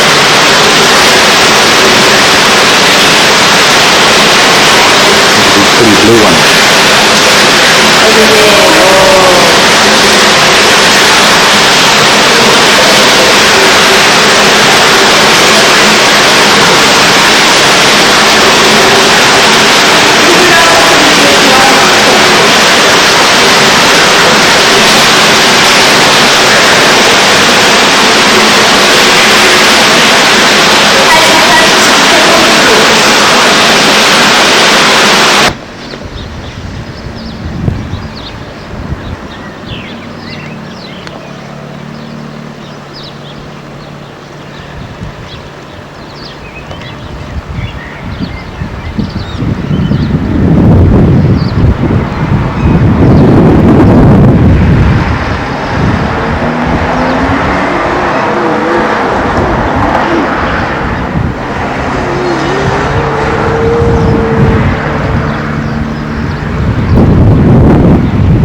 We should bring Mr. Albatross up some food. We're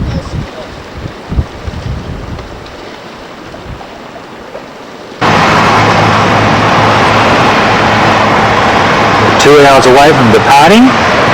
We're not on the boat yet. We're waiting for Louise to go souvenir shopping at Devonport. Typical female, last minute look for the bargains. And we'll be up in there somewhere. Hopefully not in there. I reckon it's going to be a flat, safe, calm trip home.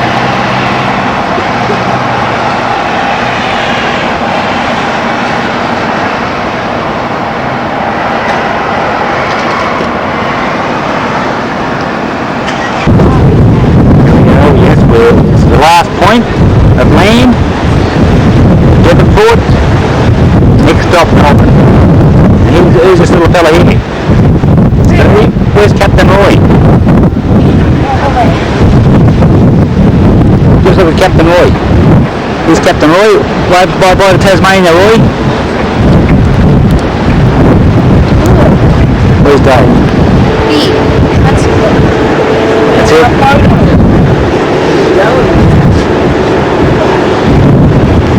Hold it up straight, Dave. So you see. No bar here, mate. Holding the video camera. David doing his grin. It's not a grin, it's a sign. It's your grin.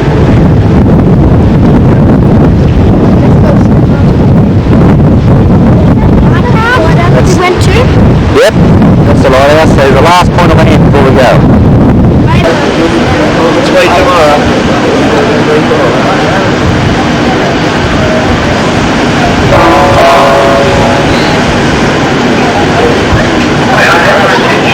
Right in, man.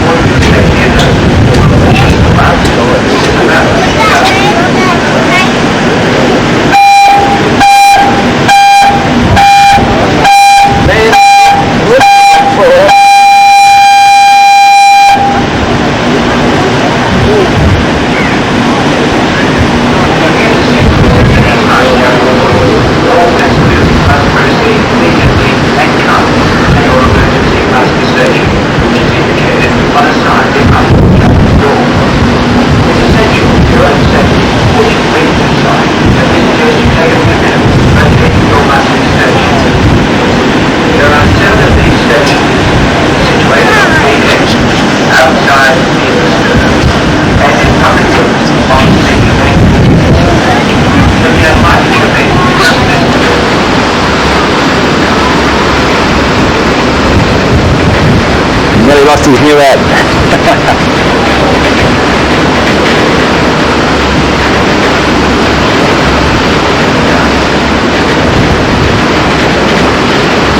As we wave bye-bye to Tasmania.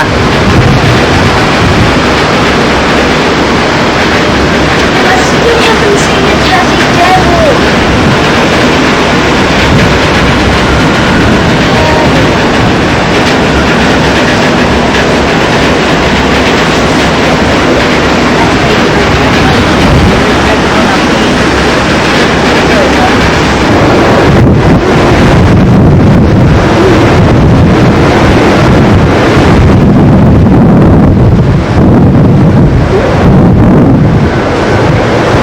Is it windy?